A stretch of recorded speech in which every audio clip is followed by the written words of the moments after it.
तुमच्या गावामध्ये माझ्या समोर जे यूट्यूब चॅनल आहे ब्रह्मांड नायक, आमचे गणेश दादा भारतचे आहे. अत्यंत सामान्य घरचं लेकरू आहे, पण ऐका, या भागवत धर्माचा प्रसार व्हावा, प्रचार व्हावा म्हणून घरचं कुठल्याही प्रकारचं काम संसारातलं सगळं सोडून दिलं माणसाने.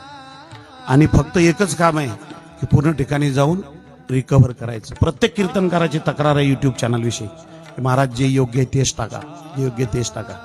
पण महाराज कुठल्याही प्रकारचा 1 रुपयाच्यासाठी की मला याच्यापासून मिळावा याच्यासाठी नाही, फक्त माझ्या भागवत धर्माचा प्रसार व्हावा, या हिंदू धर्माचा प्रसार व्हावा, प्रचार व्हावा आणि हे सगळं वाढावं आणि लोकांनी ते संस्कार जोपासावेत म्हणून अगदी सामान्य घरचं लेकरू आहे, सामान्य घरचं लेकरू.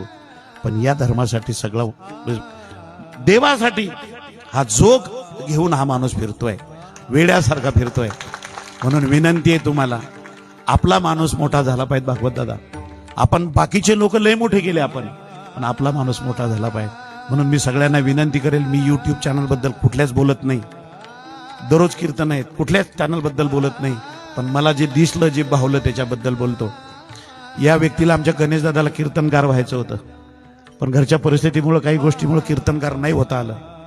त्यांनी ठरवलं नाही कीर्तनकार होता आलं तर चालेल, पण लोकांच्या पर्यंत कीर्तन पोहोचवणारा तर हो, कीर्तन पोहोचवणारा तर हो. हा माणसांनी वसा घेतलेला आहे आणि एकच काम आहे की लोकांच्या पर्यंत कीर्तन पोहोचवायचं. म्हणून तुम्हाला सगळ्यांना विनंती करेन, वालच्यामध्ये जेवढे तरुण मित्र मंडळी आहेत यांनी एक करायचं आहे की धर्माचा प्रसार करणाऱ्या माणसाला आपण साथ द्यायची आहे. बाकीच्या लय लोकांना आपण साथी दिल्या, पण धर्माचा प्रचार आणि प्रसार करणाऱ्या माणसाला, ज्याच्या मुखातून देवाचं नाव येतं, माझ्या रामाचं नाव येतं, त्या माणसासाठी आपली मदत करणं आपलं कर्तव्य आहे दादा. आणि म्हणून आमच्या गणेश दादांचं ब्रह्मांड नायक हे चॅनल आपण सबस्क्राईब करायचं आणि त्यांना जे जे जे जे त्याच्यातलं जे काही करता येईल ते आपल्या गावातल्या सगळ्या मंडळींनी करायचं, ही मी आज या ठिकाणी आपल्या सगळ्यांना विनंती करतो आणि या ठिकाणी थांबतो. धन्यवाद.